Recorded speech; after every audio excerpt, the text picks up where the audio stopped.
You're thinking, how does Mike know all that stuff about baseball cards when he does his videos? Well, it's taken a lot of practice and a lot of looking and researching to find the information about not just the history of the game, but also the baseball cards and collectibles that we all love to collect and share. So I'm going to go through a quick bunch of sources that I've been using for many years that help me gain the knowledge, and maybe some of you have some of this stuff. We'll start with the National League Green Books. There were 2 books put out every year, sort of like sporting news recaps of stats. The National League had the Green Book and the American League had the Red Book, and I have the 2 from 86 and 87, and these are full of rosters of every team in the league, manager, coaches, players. It also talks about the award winners, stadiums, the attendance numbers, schedules, the coaches, the All-Star games, postseason, Hall of Fame inductees. Not many pictures, though. Here's a pages, the umpires, and how long they've been playing. This is the 85 World Series recap. How many players have hit 30 or more home runs in a season for the league, things like that. Attendance, lifetime records, your champions, how to get in touch with each team. I believe there's a uniform page of what each jersey looks like, and on the back the full schedule, including the All-Star game break. So I have these 2 from the 85 and 86 recap. Blue Jackets 66 would like this book. I got this in 1987. It's Sporting News Sports Collector's Digest price guide, and I've had this ever since I bought it when it first came out. And this has tons of details about card fronts and backs, lots of oddball releases, and entire checklists. The 1950s and 60s armor coins, all the tops, oddball stuff, Burke Ross, the E series, the N series, old Judge cards, the Fleer inserts. It's loaded. Hostess, Keller's Butter Phillies from 86. Remember those? I don't. I saw this in the newsstand and I begged to have it. It went for $11 and I've kept it in pretty good condition since. Pictures in each listing so you know what the fronts and backs look like. They're in black and white, but that's fine. But police cards, postcards, Red Man, Sport Kings from the 30s, Smokey Bear Dodgers. It's loaded. This is from 87. Didn't have all of the 87 releases, but I'm looking at the price of a 52 mantle, $2,500 for a 52 mantle in EX to mint condition. I'll take it. This is from 1998. This is Beckett's official price guide, and I know that Snoop would like this one because it's got tons of 90s inserts and chase cards.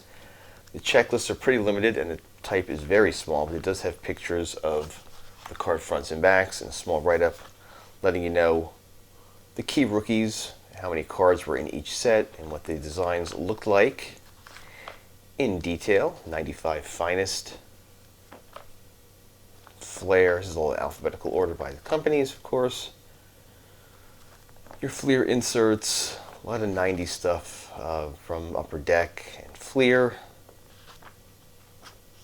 Things you didn't remember, they packaged in certain packs, whether it was cello or jumbos.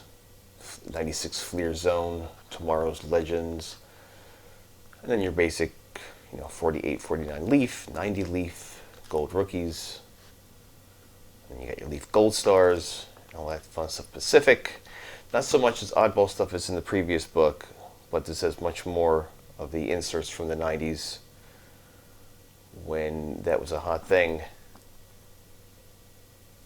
So I kept this one, and I went out and I bought this in 2005, and it weighs about half a ton. Beckett's Alphabetical Checklist, and if your eyes are going like mine are, oh my god, you need a magnifying glass. But I tell you, they list cards by player alphabetically, and they have pretty much every single card item and sticker back and oddball issue in here. No pictures, no descriptions. It's just, this is find somebody real quick out of nowhere. I think Jake Peavy, starting in 2000, and he's got a list of 2 columns on this page, and he just lists, 2001 tops, tops employee, tops gold, home team advantage, limited, tops traded gold, and gives you the number so you can cross-reference and research. And if you're ever wondering, up to 2005, if so-and-so had a card, you'll find it here. So it's very valuable for me if I'm going back and figuring to make a PC of a player who I hadn't started a collection of. I know where to begin. This was given to me from a friend of mine in the early 90s, 1001 Fascinating Baseball Facts. And it's got a lot of black and white photos and tons of stats and write-ups and small little stories of did you know type of thing. And they do it by the decade, picking out key players and doing write-ups on them. And then once in a while they put in who had the most doubles in the 1940s. Lou Boudreau is the answer. Who had the most stolen bases in the decade of the 40s? George Case, by a mile. Wow. Some fun little anecdotes, some quotes. Like Casey Stengel at the bottom here. I don't like them fellows who drive in 2 runs and let in 3. That's a Caseyism. Nice photos. Jim Cott, Mickey Lolich. And it went through the late 80s up to 92 actually went into. And then they have the all-time leaders here in the back, which are totally wrong now. This hardcover book came with a subscription to Sports Illustrated, History of the World Series. This is a beautiful book with beautiful write-ups and some amazing pictures. Comes in 3 big segments. All the main important World Series: 1912, Red Sox Giants; 1932, the Yankees sweep the Cubs; 1960, Bill Mazeroski. That's the first segment here. And then they talk about some of the big franchises and their runs. The Cubs of the early 1900s, Philadelphia A's, the New York Giants. And then they do some recap on certain players. About a 2 or 3 page write-up on each one. Nice big photo. There's Eddie Collins, Goose Goslin. Nice photo, Hank Aaron. Stories of the Fall Classic.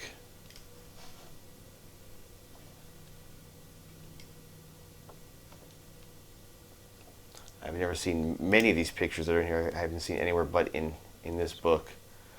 It's a nice shot of a young Al Kaline, and a really nice shot of a Reggie Jackson. Roberto. Where's Reggie? Yeah, that's a great one. So this came out in the late 90s, 97, 98. Young Jack Morris enjoying the Detroit celebration in 84. And a nice cover of Jackie stealing home, even though Yogi said he didn't. This is the first release of a book by James Buckley Jr. called Perfect. And it talks about each of the first, in this issue, 16 perfect games. Goes up to and includes David Cohn's from 1999. Got 1 picture per, and the write-up of the lead up to the games and the actual game itself. And this is the first one that came out, I believe it was in 2002, I want to say. It's pretty big type, and there's nothing too... The pictures are nice. Len Barker. And then they released another one in 2004 after Randy Johnson pitched his Perfecto, and it was released as a hardcover with just another chapter that came after it. It was the exact same book except for the addition of Randy's chapter and game. And since then, the latest version that was published in 2012 has a chapter now on the first 20 up to Roy Halladay's Perfecto. And coincidentally, the 3 other perfect games thrown since then all happened in 2012, which was and is the only season in which 3 perfect games were thrown the same year. I picked up these series of books in a local bookstore. Baseball's Most Wanted. Top 10. Some oddities, some fun little write-ups on players you may not remember, you may have even heard of, their claims to fame in the game. There's 2 of those.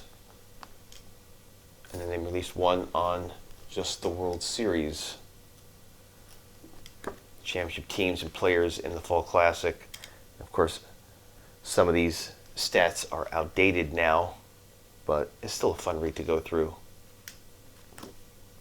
This is all from, there are different guys. Floyd Connor did the first 2, and John Snyder did the World Series one.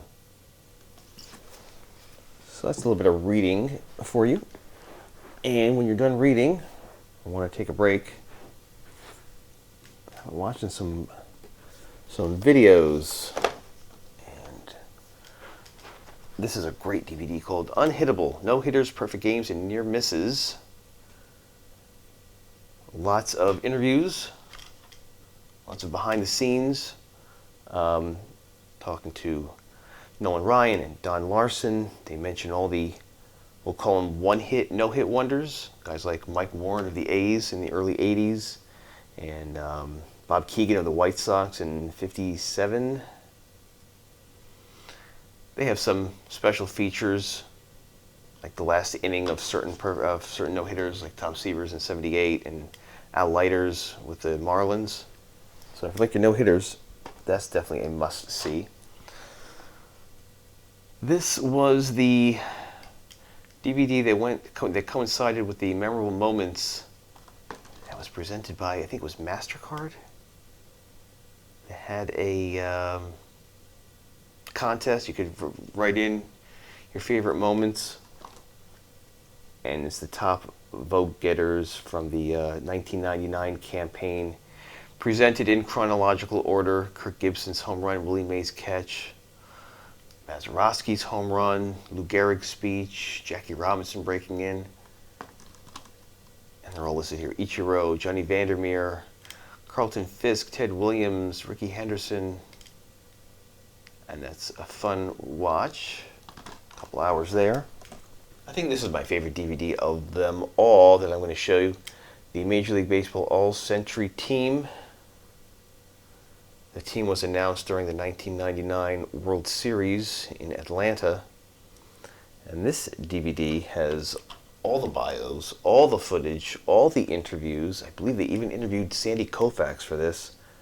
Stats of all the members, and they break it down. You can play the whole thing through as one non-stop video, but it breaks down by position, so you can get Stan Musial, Mark McGwire in one, and jump to the third baseman and get Schmidt and Robinson, and jump to the pitchers and get Clemens and Gibson and all those who were voted into the team. A lot of nice old footage of the turn of the century players. It's a really, really well done documentary style. This was a two-disc set that came out in 2002, up to 2002 World Series, called 100 Years of the World Series.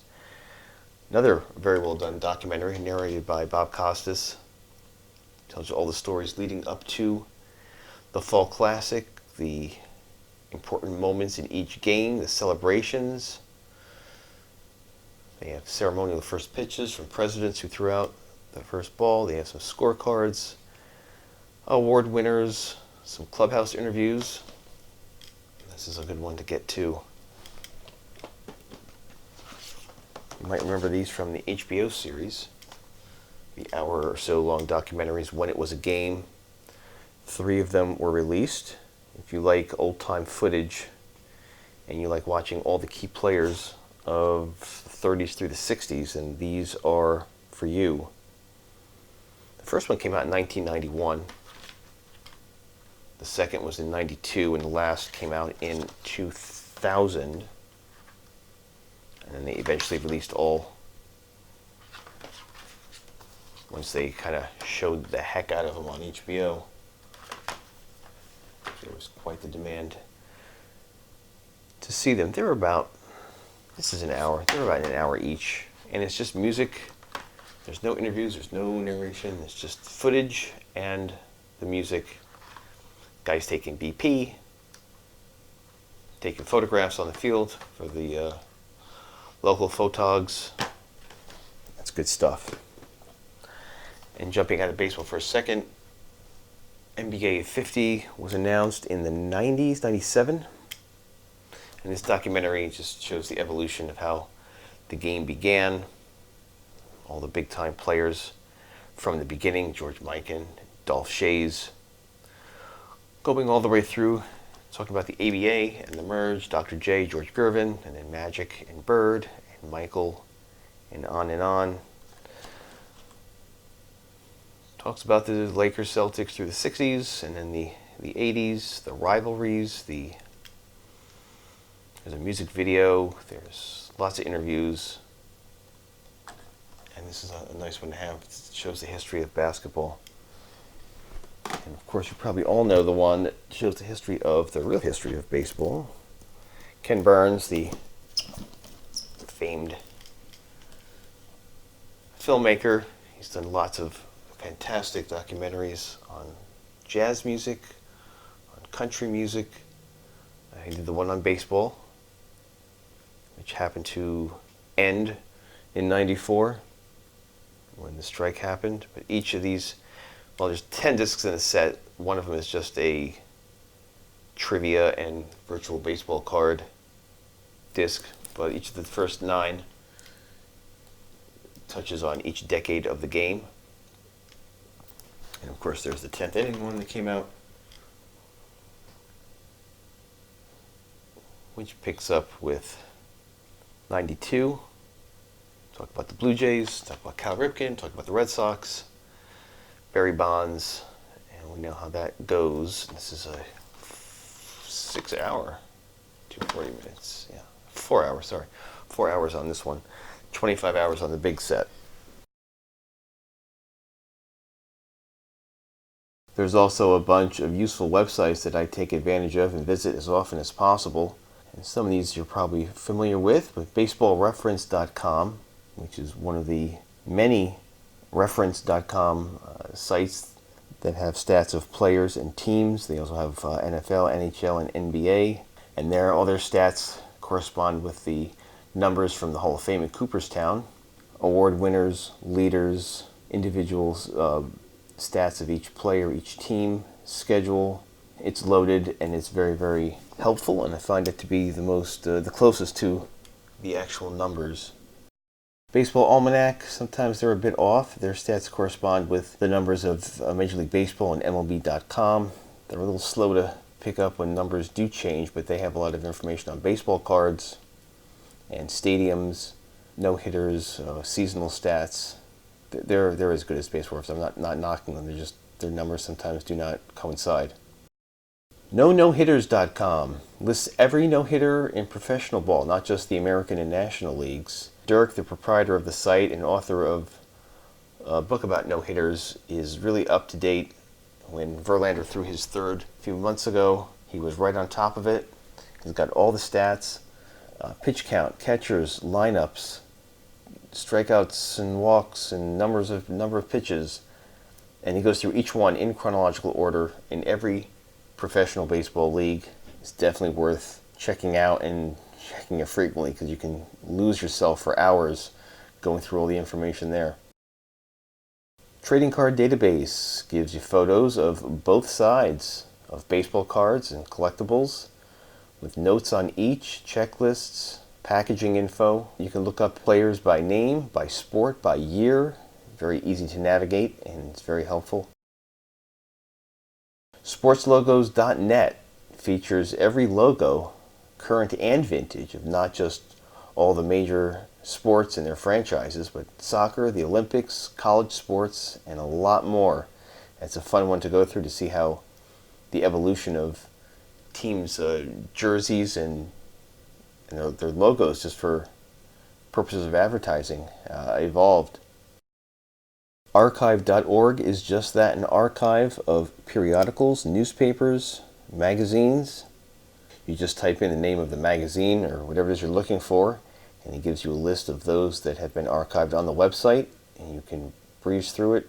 You can download it as a PDF should you need to look up an article or go back and find some information of an old player or team.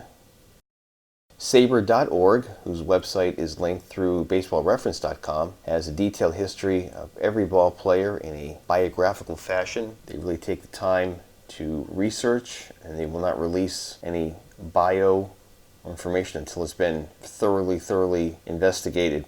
And they're great reads, no matter who you're looking for, whether it's a Hall of Famer or someone who's had a cup of coffee. And then in terms of looking for cards to purchase, there's eBay, but there's other places you can go as well. And two of my favorites are checkoutmycards, ComC or comc.com, which gives you an easy way to search by sport, by decade, by year, and then by company, or you can search by player. It allows for quick, easy transactions. Some sellers actually allow for you to counteroffer on the cards that they're selling. They're based out of Washington, but I've never had a problem in the number of years I've been using them. They're quick, they're efficient. You get a question or a problem, you call them and they'll talk to you and take the time. And their website is easy to navigate through as well. And the other one is sportlots.com, and a great way for you to fill in sets if you need just a few commons. They're based out of Green Bay. I think it's just one guy who runs the site, and I've been using him for about maybe 10 years already. I've sold stuff and bought stuff on the site. They've recently changed their shipping procedures so you can fill your account with orders from multiple sellers and have them all shipped to you at once, depending on how quickly or not so quickly you need to have those cards in hand. But that's another great site to find maybe that oddball card or that one card that you can't find that easy. So those are just a few of the reference materials I have at my disposal. And if you haven't checked them out, I encourage you to do so, and hopefully you get some use out of them. Thanks for checking all these out with me, and we'll talk to you guys soon.